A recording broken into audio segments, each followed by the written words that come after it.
Okay, Roger, final pre-season friendly against Dover. What would you, or how do you assess the performance this afternoon from your side? I thought it was a good performance and it was a good game, to be honest. You know what Dover were going to bring. They're a conference side, conference national. I think they're a decent side. Chris always has sort of a strong side and he always plays quite direct, and I just felt that was a little bit of something that we haven't been used to in these pre-season games. So I think that's probably the best pre-season we've had, because I think it's showed us how we can look poor against a team that's long ball.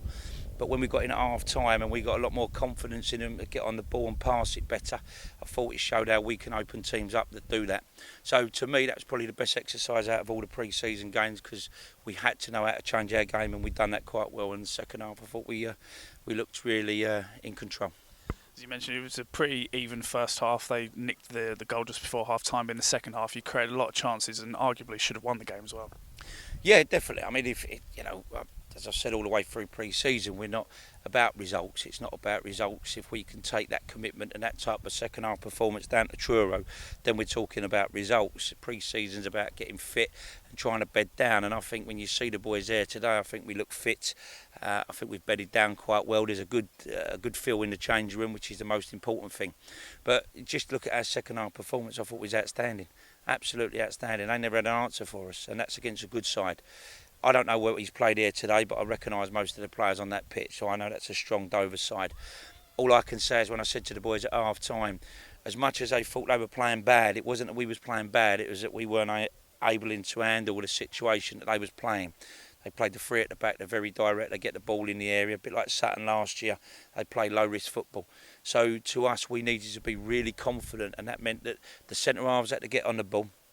Fullbacks had to always be on show, and that meant if we couldn't get out that way, the midfielders had to come and be brave. And once we got out, I think we just stretched them all around the park. And as I said, if this would have been a league game here today, I'd be saying, well, I'm really disappointed that we haven't got 3 points, because we were far better than them.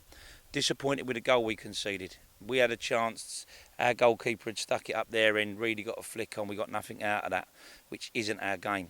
They had the same scenario and got a cheap corner. It's from the cheap corner we conceded. So disappointed that the ball hadn't even hit the floor. And to be fair, they managed to go 1-0 up on that.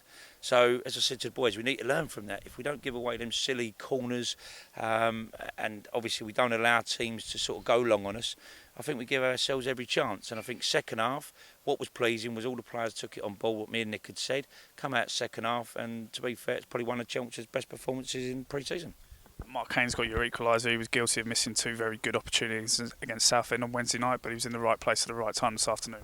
Yeah, definitely. I mean, one thing about Ainsley, even when I played against him before, he's always been a threat in both boxes. So that's good. I mean, the delivery that we've had does warrant goals, and that's what I said the other week in one of our interviews. If we don't get on the end of some of these, either long throws or these deliveries from Robbie Wilmot, then there's a problem, because they do put it right on the money. You know, they put it where people want to attack it.